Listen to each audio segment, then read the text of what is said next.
भारत के सभी राज्यों की खबर SNS न्यूज चैनल पर, खबर जो आपको रखे सबसे आगे।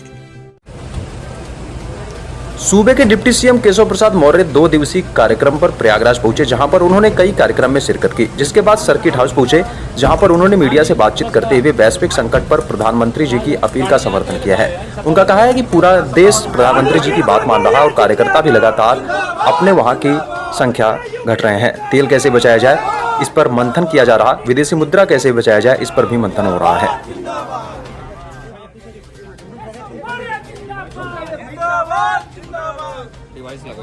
और उसके बाद गुणदोष के आधार पर फैसला देता है, जो जस करे सो तस फल चाखा। इसके अलावा बात करें तो प्रधानमंत्री जी ने अपील की थी, जिस तरह का वैश्विक संकट ईंधन को लेकर है, ईंधन बचत के लिए, तो किस तरह सरकार ने इस पर काम किया है? सरकार ने सभी अपने जितने भी जो मुख्यमंत्री जी से लेकर के और सभी मंत्रीगणों तक अपने वाहनों की संख्या आधी की है और कार्यकर्ता भी लगातार अपनी संख्या घटा रहे हैं। तेल कैसे बचाया जाए, बिजली कैसे बचाई जाए और विदेशी मुद्रा कैसे बचाई जाए, तो इसको लेकर के हर देशवासी सजग है और माननीय प्रधानमंत्री जी की अपील का स्वागत कर रहा है, आचरण भी कर रहा है। अच्छा, सहालक भी है, शादियां हैं, लेकिन पीएम ने अपील की है कि सोने की खरीदारी लोग कम से कम करें। क्या कहेंगे इसको लेकर? अपील जो किया है माननीय प्रधानमंत्री जी ने, देश मान रहा है, देश माने इसीलिए अपील की है। विदेशी मुद्रा बचाना है, इसे जो खरीदारी आप कर चुके हैं उस पर तो कोई मनाही नहीं है, लेकिन आगे खरीदारी कम से कम करें। सोना विदेशों से आता है, विदेशी मुद्रा खर्चा होती है। अखिलेश जी ने ये कहा है कि बीजेपी खुद एक संकट है, कोई वैश्विक संकट नहीं है। अखिलेश यादव जी एसी कमरे में बैठ करके कहे नहीं होंगे, मीडिया के मित्रों से भी नहीं बतियाए होंगे, एक ट्वीट करते हैं, आप लोग उनको चला देते हो। पूजा पाल मंत्रिमंडल में नहीं शामिल हो पाए, अखिलेश सवाल खड़ा कर रहे हैं, डिप्टी सीएम बनाने की मांग कर रहे हैं, क्या कहिए? अरे श्री अखिलेश यादव जी जो बोल रहे हैं, उनके बोलने के पीछे के उद्देश्य को आप समझिए। पूजा पाल जी वरिष्ठ नेता है, 3 बार की लगातार की विधायक हैं और उनका बहुत सम्मान है और उनका भविष्य उज्जवल है।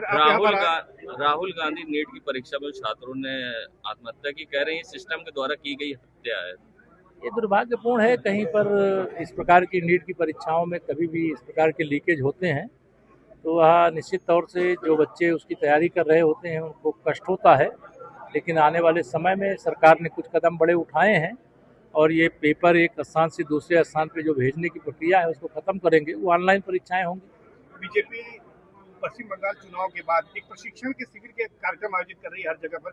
आपने भी आज इसमें शिरकत की है, कल भी करेंगे, तो किस तरह की 2027 को लेकर पार्टी की तैयारी? भारतीय जनता पार्टी हर समय संगठन गढ़े चलो, सुपंथ पर बढ़े चलो, भला हो जिसमें देश का, वह काम सब किए चलो। ये पंडित दीनदयाल उपाध्याय प्रशिक्षण महाअभियान अखिल भारतीय स्तर का कार्यक्रम है। उत्तर प्रदेश में इस समय अभियान जिला स्तरीय प्रशिक्षण का चल रहा है और विधानसभा स्तर का हो चुका है और इस प्रशिक्षण का मतलब है कि भारतीय जनता पार्टी अपने कार्यकर्ताओं को लगातार संस्कारित भी करती है, योजनाओं की जानकारी भी देती है और 2027 की जो तैयारी करनी है उसके बारे में चर्चा भी। क्या रहेगा 2027? 2027 में समाजवादी पार्टी सफा हो जाएगी।